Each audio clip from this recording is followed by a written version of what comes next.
আজ সামনে কোরবানি আসতেছে, বুকের ভিতরটা দুমড়ে মুচড়ে যাইতেছে কেন জানেন? যে বাবা নামের বট বৃক্ষটা ছিল, সেই বৃক্ষটা আর নাই। বাবা নামের মানুষটা আর কখনো ডাকবে না, মুক্তা বললে আর ডাকবে না।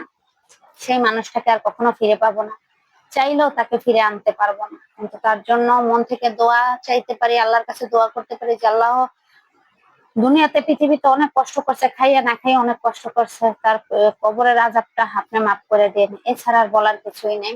তারপরে বলি, এই যে বাবা থাকলে এই ঈদে কোরবানিতে যাইতাম, এখন কিন্তু ঈদ কোরবানি আসলে আর কোথাও যাইতে মনে চায় না। মানে কার কাছে যাব? মা আছে, বলতে পারেন আপনি মা আছে না, মা থাকলেও মারে নিয়ে আসি, কিন্তু ওই যে যাইয়া আর দুই একদিন থাকা এখন আর হয় না।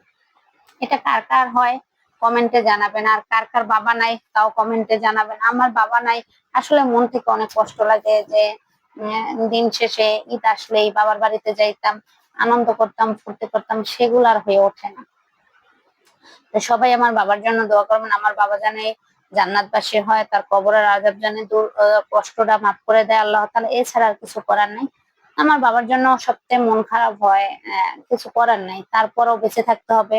বলতে পারেন এত মন খারাপ হয়, তারপরও হ্যাঁ মন খারাপ হয়, তারপরও বেঁচে থাকার জন্য, বাচ্চাদের জন্য, ফ্যামিলির জন্য বেঁচে থাকার জন্য লড়াই করতে হবে।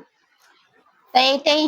কার কার এমন হয় কমেন্টে জানাবেন। আসলে কি, বাবার কথা সবসময় মনে পড়ে, কিছু কিছু কারণ, কিছু কিছু ঘটনা আছে, সেইগুলাই আরো বেশি মনে করাই দেয় যে বাবা এরকম ছিল, বাবা ওরকম ছিল। বাবা আমাদের সবার সাথে, এই যে আসলে আমার মেয়েরে অনেক আদর করতো, আমার ছেলেরে, সেই আদর গুলো তো আর পায় না, ঠিক না? আর যাদের বাবা মা আছে তারা একটু বাবা মাকে আদর, মানে ভালোবাসা আদর দিবেন। আসলে জানি না কে কেমন ভাবে করেন তা জানি না, বাবার জন্য অনেক মন কান্না করে, যেহেতু কোরবানি এসে পড়ছে। এই দিনটা চাইলেও আর আর আমার বাবাকে আমি ফিরে আনতে পারবো না। তারপর বাবার জন্য অনেক মন মন খারাপ হইতেছে যে রাত কইলে আর কয়টা দিন পরে কোরবানি। আমার বাবা মরার 1 বছর আগে, যে বছর মারা যাবে তার আগের বছর কোরবানি দিছিল।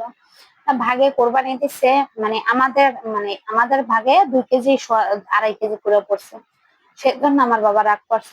আমি কোরবানি দিছি, মেয়েরা 2 কেজি করে পাইলো, মানে ভাগে দিয়েছে, বুঝেন না? ভাগে দুজনে ভাগে দিলে আর কতটুকু মাংস পায়, সবাই দিয়ে 2 কেজি করে দিছে। সেইটা আমার আব্বুর পছন্দ হয়নি। পরে বলে যে আবার যদি কোরবানি দেই আর ভাগে দিব না, একলা দিব, আমার মেয়েরা যাতে বেশি গোস পায়, সেজন্য। মানে সেই কথাটা খুব মনে পড়তেছে যে আমার বাবা এই কথাটা বলছে, কিন্তু সে কিন্তু গরুর গোস খায় না, তার যেহেতু হাঁপানি ছিল, সে গরুর গোস খায় নাই।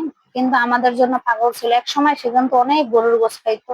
যখন তার হাঁপানিটা শুরু হয়েছে তখন থেকে সে কিন্তু গরুর গোস খাওয়াটা বন্ধ করে দিছে, ঠিক আছে? তো এরকমই বাবারা।